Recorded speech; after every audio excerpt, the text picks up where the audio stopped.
Colegas, qué gusto saludarlos. Sean todas y todos bienvenidos a otra transmisión más del libro Nacidos para Correr de Christopher McDougall.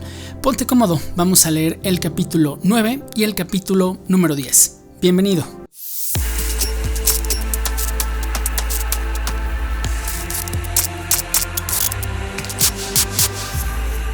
Nacidos para Correr de Christopher McDougall. Capítulo 9. Hazte amigo del dolor y nunca te encontrarás solo.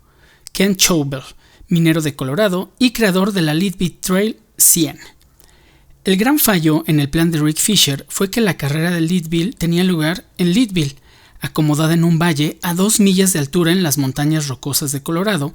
Leadville es la ciudad más alta de Estados Unidos y durante varios días la más fría. Cuando llegaba el invierno, los bomberos no podían hacer sonar su campana, temerosos de que se hiciera añicos. El primer vistazo que echaron los primeros colonos de estas cumbres los dejó temblando debajo de sus gorros de mapache. Ahí, ante sus incrédulos ojos, se elevaba el fenómeno geológico más poderoso y amenazador que jamás habían visto, relata el historiador de la ciudad, Christian Weiss. Bien podrían haberse encontrado en otro planeta, así de lejano y amenazador era este lugar para todos, excepto que para los más aventureros. Las cosas han mejorado desde entonces. Por supuesto, los bomberos usan ahora una bocina. Por lo demás, bueno, Leadville es hogar de mineros, camioneros que transportan rocas y malvados hijos de puta, según Ken Chobell, que era un domador de broncos, conductor de Harley Davidson y un duro y desempleado minero cuando creó la Leadville Trail 100 en 1982. La gente que vive a 10,000 pies de altitud está hecha de otra pasta. Duro como un juguete para perros o no, el mejor médico de Leadville montó en cólera cuando escuchó lo que Ken tenía en mente. «No puedes dejar que la gente corra 100 de millas a esta altitud», gritó con rabia el doctor Robert Woodward. Estaba tan molesto que tenía un dedo sobre la cara de Ken, lo que no hacía presagiar nada bueno para ese mismo dedo. Si hubieran visto a Ken con esas botas con punta de acero talla 13 y una cara tan afilada como la roca que picaba para ganarse la vida, entenderían rápidamente que uno no acerca una mano a su rostro a menos que esté seriamente borracho o que esté hablando muy en serio. El doctor Woodward no estaba borracho. «Vas a matar a todo aquel que sea tan imbécil como para seguirte». «Mala suerte», disparó Ken de vuelta. «Quizás unos cuantos muertos consigan volver a ponernos en el mapa». Poco antes del enfrentamiento entre Ken y el Dr. Woodward, ese frío día de otoño de 1982, la mina Climax de molibdeno había cerrado de repente, llevándose consigo casi todos los ingresos de la gente de Leadville. El molibdeno, cariñosamente Molly, es un mineral usado para fabricar aceros reforzados que se usan en buques de guerra y tanques, así que cuando murió la Guerra Fría, ocurrió lo mismo con el mercado de Molly. Casi de la noche a la mañana, Leadville dejó de ser una animada localidad con su heladería de toda la vida en su calle principal y se transformó en la ciudad más desesperada y con mayor desempleo de Norteamérica. 8 de cada 10 trabajadores marcaba tarjeta en Climax, y los pocos que no lo hacían dependían de aquellos que sí. Si alguna vez había presumido de tener el mayor ingreso per cápita de Colorado, rápidamente se encontró entre los condados más pobres del estado. Parecía que no podía ir peor, y fue a peor. Los vecinos de Ken estaban bebiendo demasiado, pegando a sus esposas, hundiéndose en la depresión o marchándose del pueblo. Una especie de psicosis colectiva estaba aplastando a la ciudad, un síntoma temprano de muerte cívica. Primero, la gente pierde los medios para perseverar. Luego, tras las peleas a cuchillo, arresto y avisos de desalojo, pierde el deseo de superación. Cientos de personas estaban haciendo las maletas y marchándose, recuerda el doctor John Perna, que dirige la sala de urgencias de Leadville. Su sala estaba por entonces tan llena como la unidad quirúrgica de un hospital militar. En lugar para atender las lesiones de trabajo habituales como torceduras de tobillo y dedos rotos, el doctor Perna estaba amputando dedos de los pies de mineros borrachos que habían perdido el conocimiento en la nieve y avisando a la policía acerca de mujeres que llegaban a medianoche con los pómulos rotos y unos niños asustados. «Estábamos hundiéndonos en una depresión letal», me dijo el doctor Perna. A la larga, estábamos enfrentándonos a la desaparición de la ciudad. Tantos mineros habían marchado que los habitantes que quedaban no alcanzaban para llenar la tribuna del campo de un equipo amateur de béisbol. La única esperanza de Leadville era el turismo, lo que no era esperanza alguna. ¿Qué clase de idiota iría de vacaciones a un lugar con un frío glacial 9 meses al año? Ninguna pendiente que sirva para esquiar y una carencia de oxígeno tal que respirar se convierte en un ejercicio cardiovascular. El área rural de Leadville era tan feroz que la 10ª División de Montaña, una fuerza de élite del ejército de Estados Unidos, solía realizar ahí sus entrenamientos de combate alpino. Para empeorar las cosas, la reputación de Leadville daba tanto miedo como su geografía. Durante décadas fue la ciudad más salvaje del lejano oeste, una verdadera trampa mortal. En palabras de un cronista, que parecía sentirse orgullosa de su propia degradación. Doug Holliday, aquel dentista convertido en corredor de apuestas y pistolero, solía pasar el tiempo en los bares de Leadville con su amigo y compañero en el tiroteo de OK Corral, Wyatt Earp. Jesse James solía dejarse caer por ahí también, por las diligencias llenas de oro y excelentes escondrijos en las montañas, a un palmo de distancia.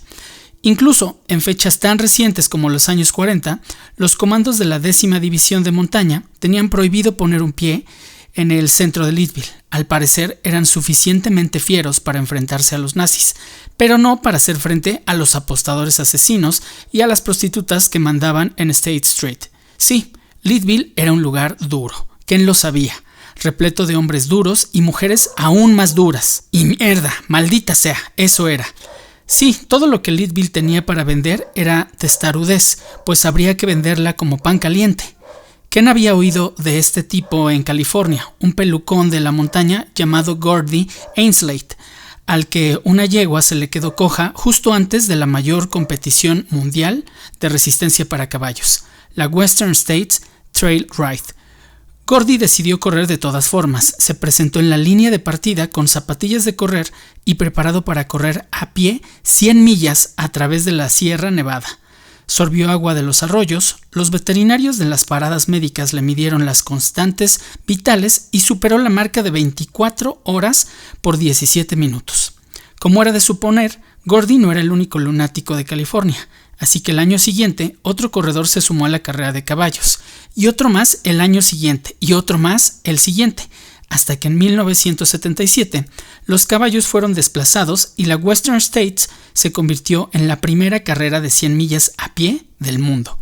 Ken nunca había corrido un maratón, pero si un hippie de California podía correr 100 millas, ¿qué tan difícil podía ser? Además, una carrera normal no serviría. Si Leadville iba a sobrevivir, necesitaba una competición del carajo, algo que la distanciara de esas carreras de 26.2 millas que hay por ahí, tan idénticas entre sí que una vez hecha una, has hecho todas. Así que en lugar de un maratón, Ken creó un monstruo. Para hacerse una idea de lo que se inventó, intenten correr el maratón de Boston 2 veces seguidas con una media atorada en la boca y después escalen hasta la cima de Pikes Peak. ¿Hecho? Genial. Ahora háganlo de nuevo, esta vez con los ojos cerrados. Eso es, en resumidas cuentas, la Leadville Trail 100 equivale a cerca de 4 maratones enteras. La mitad del recorrido realizado a oscuras, con 2 ascensos, 2 de 1600 pies justo en el medio. La línea de partida de Leadville se encuentra al doble de la altitud en la que los aviones presurizan sus cabinas, y a partir de ahí, todo es cuesta arriba. El hospital hace un montón de dinero gracias a nosotros, reconoce alegremente Ken Schulber, 25 años después de la carrera inaugural, y su discusión con el Dr. Woodworth. Es el único fin de semana en que los hoteles y la sala de urgencias están llenos a la vez. ¿Quién sabe de lo que habla? Ha corrido en todas las ediciones, pese a que fue hospitalizado con hipotermia en su primer intento. Los corredores de la Leadville habitualmente se caen desde alturas considerables, se rompen tobillos, sufren de sobreexposición al sol, extrañas arritmias cardíacas y mal de altura. Crucemos los dedos para que no ocurra, pero Leadville todavía no se ha cargado a nadie, probablemente porque hace capitular a los corredores antes de que sufran un colapso. Dean Karnazes, el autodenominado hombre ultramaratón, no pudo terminar la carrera las 2 primeras veces que lo intentó. Tras verlo abandonar 2 veces, la gente de Leadville le puso otro apodo, Offer, O-Fair 1, O-Fair 2.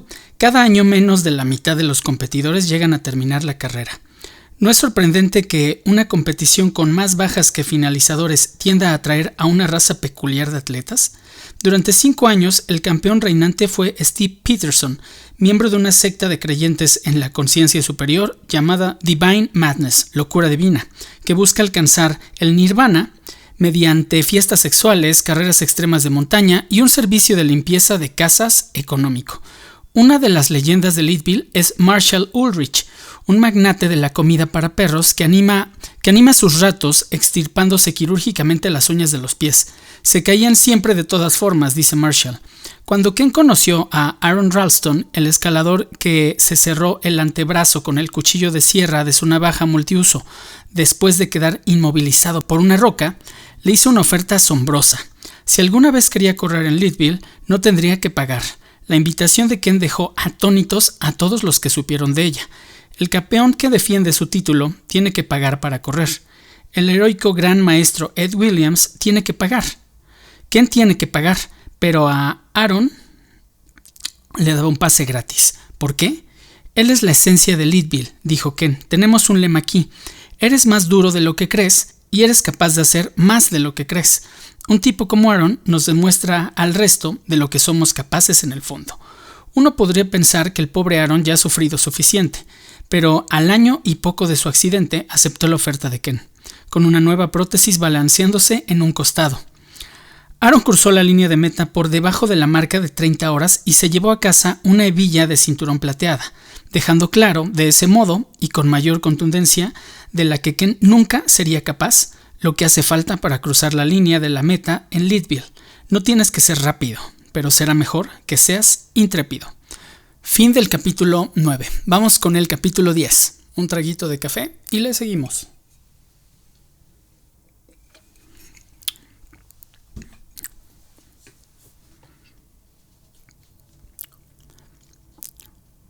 Capítulo 10.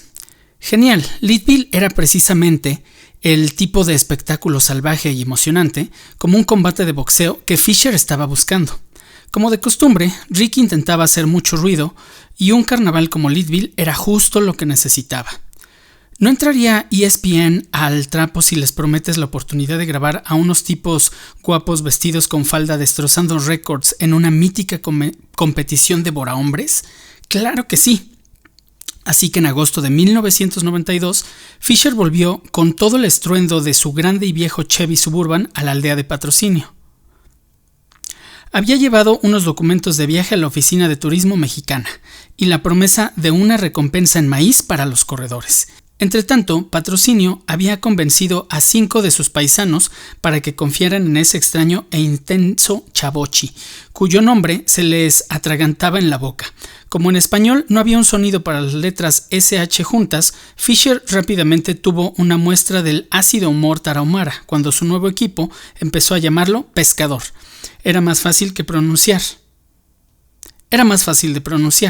pero también retrataba su espíritu ahab, ese afán constante por capturar un pez gordo que Fisher irradiaba como el capó de un auto irradia ondas de calor. Como quieran. Por lo que a Fisher respectaba, podían llamarlo Dr. Tarugo siempre y cuando se pusieran serios cuando la carrera empezara. El pescador embutió a su equipo en el Chevy y apretó el acelerador hasta Colorado. El día de la carrera, poco antes de las 4 de la madrugada, la gente en la línea de partida de Leadville intentaba no mirar fijamente a esos 5 hombres con falda que se peleaban con los hasta entonces desconocidos cordones de las zapatillas de básquet de lona negras que el pescador había conseguido para ellos. Los tarahumaras compartieron las últimas caladas de un cigarrillo de tabaco negro para luego colarse tímidamente al final del pelotón, mientras los otros 290 ultramaratonistas gritaban 3, 2, ¡bum! El alcalde de Leadville disparó su viejo trabuco y los tarahumaras salieron disparados para mostrar de qué estaban hechos. Por un momento, pero antes incluso de llegar a la mitad, todos los corredores tarahumaras habían abandonado la carrera. ¡Demonios!, gruñó Fisher ante cada oído que encontró en su camino. Nunca debí darles esas zapatillas, y nadie les dijo que podían comer en cada estación de socorro. Es todo culpa mía. Nunca antes habían visto linternas, así que pensaron que se usaban como si fueran antorchas. Claro, el perro se comió mis deberes. Las mismas viejas decepciones tarahumara de siempre, las mismas viejas excusas. Solo algunos de los más obsesivos historiadores del atletismo lo saben, pero México intentó usar corredores tarahumara en los maratones olímpicos de Ámsterdam 1928 y México 1968. En las dos ocasiones los tarahumaras se quedaron sin medallas. Por entonces la excusa fue las 26.2 millas eran muy poco. Esa insignificante maratón se acababa incluso antes de que los tarahumaras pudieran apretar el acelerador hasta el fondo. Quizás, pero si estos tipos eran realmente corredores sobrehumanos, ¿cómo era posible que no fueran capaces de vencer a nadie? A nadie le importa que seas un gran lanzador de triples en tu patio trasero. Lo que importa es que los claves el día del partido. Y durante un siglo, los tarahumaras nunca han sido capaces de competir en el mundo exterior sin hacerlo tan mal que da vergüenza ajena. Fisher estuvo comiéndose la cabeza durante el largo viaje de vuelta a México, y entonces se le encendió el foco.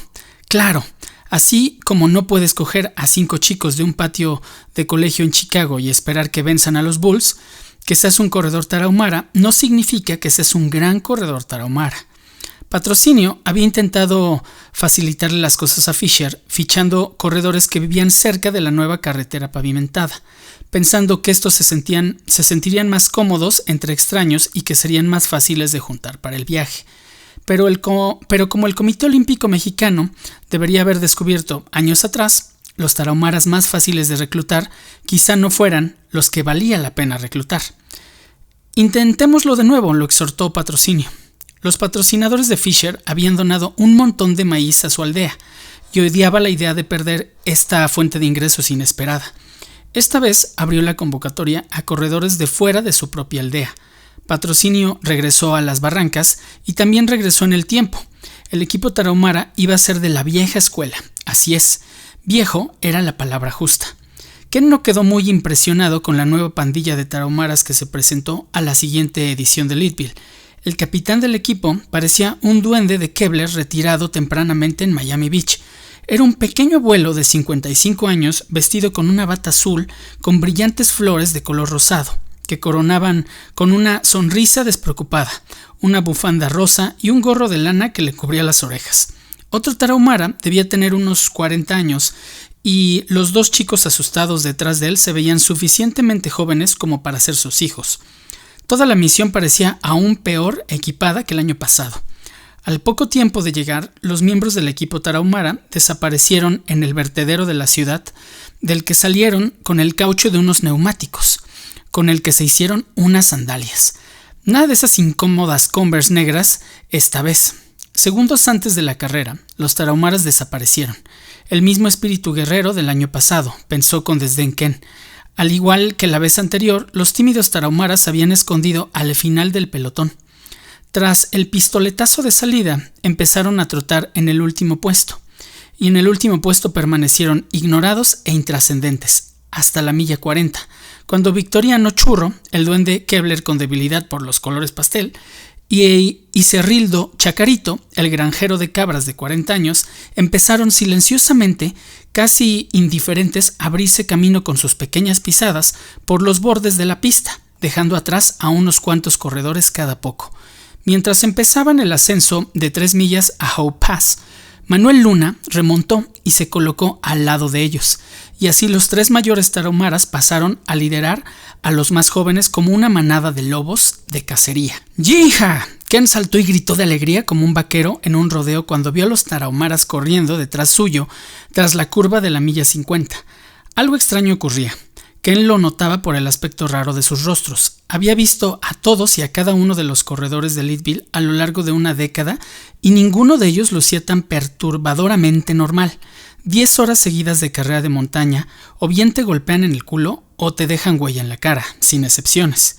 Llegados a este punto, incluso los mejores ultramaratonistas tienen la cabeza gacha y la mirada clavada en el suelo, enfocados en la tarea casi imposible de conseguir que un pie siga al otro. Pero, ¿y ese anciano, Victoriano, iba sin problemas? Como si acabara de despertarse de una siesta tras rascarse la barriga. Hubiera decidido mostrarles a los pequeños cómo compiten los adultos. Al llegar a la milla 60, los tarahumaras estaban volando. Leadville tiene estaciones de socorro cada 15 millas aproximadamente, donde los ayudantes de los corredores pueden proveerlos de comida, medias secas y baterías para las linternas, pero los tarahumaras avanzaban tan rápido que Rick y Kitty no pudieron rodear la montaña lo suficientemente rápido como para seguirlos. Parecían moverse con el terreno, dijo un espectador sobrecogido, de la manera que el viento o la niebla se mueve a través de las montañas. Esta vez los tarahumaras no eran dos solitarios miembros de una tribu a la deriva en el vasto océano de las Olimpiadas. No eran 5 aldeanos confundidos con unas zapatillas de lona horribles que no habían corrido desde que la carretera había destrozado su aldea. Esta vez estaban unidos en una formación que habían practicado desde niños, con los salvajes veteranos delante y los ansiosos jóvenes empujando detrás. Iban a paso seguro y seguros de sí mismo. Eran la gente que corre. Mientras tanto, un concurso de resistencia distinto tenía lugar a unas pocas manzanas de la línea de meta. Cada año los fiesteros mayores de la calle Sexta de Leadville le plantan cara al asunto y se pasan el fin de semana intentando aguantar más que los corredores. Empiezan a empinar el codo con el pistoletazo de salida y siguen dándole hasta que la carrera acaba oficialmente, 30 horas después. Entre tragos de Jägermeister y Yellow, también desempeñan una importante función como señalizadores. Su trabajo consiste en alertar a los jueces, que llevan el tiempo saltando como monos, cuando ven algún corredor surgiendo de la oscuridad. En esta ocasión, los borrachines casi la pifan. A las 2 de la mañana, los viejos Victoriano y Cerrildo llegaron moviéndose tan rápida y silenciosamente como la niebla que cruza la montaña, que casi pasan desapercibidos. Victoriano apareció primero, con Cerrildo. Justo detrás, en segundo lugar, Manuel Luna, a quien las sandalias nuevas se le habían destrozado allá por la milla 83, dejando sus pies desprotegidos y sangrando. Se las arregló para superar el camino pedregoso del lago Turquesa y llegar quinto. El primer corredor, no tarahumara, que cruzó la meta, llegó casi 1 hora después de Victoriano, lo que suponía una distancia de aproximadamente 6 millas. Los tarahumaras no solo habían empezado últimos y habían llegado primeros, sino que habían hecho un daño tremendo al libro de récords con su actuación. Victoriano era el ganador más viejo en la historia de la carrera. Felipe Torres, con sus 18 años, era el corredor más joven que había conseguido terminar. Y el equipo tarahumara era la única escuadra que había conseguido copar 3 de los primeros 5 puestos, aun cuando los 2 primeros tenían una edad combinada de casi 100 años. Fue increíble, diría Harry Dupree, un corredor difícil de sorprender al New York Times. Luego de correr en Leadville 12 veces, Dupree pensaba que no había nada en esta carrera que pudiese sorprenderlo, y entonces vio a Victoriano y Cerrildo pasar zumbando. Allí estaban estos 2 tipos bajitos que llevaban sandalias y en realidad nunca habían entrenado para la carrera y pasaron por encima de algunos de los mejores ultramaratonistas del mundo. Fin del capítulo 10. Este capítulo está muy interesante porque aquí empezamos a ver el poderío de los tarahumaras y como ya les platiqué desde que empezaron estas transmisiones, esto no es una novela, esto es completamente real, los personajes son reales y obviamente los rarámuris, los tarahumaras, son completamente reales y son probablemente los mejores ultramaratonistas de todo el mundo. Y están aquí en México, en Barrancas del Cobre, Chihuahua. Vamos a seguir leyendo el capítulo 10 y los siguientes en la próxima transmisión. Espero que te haya gustado, te mando un fuerte abrazo y nos vemos en la próxima.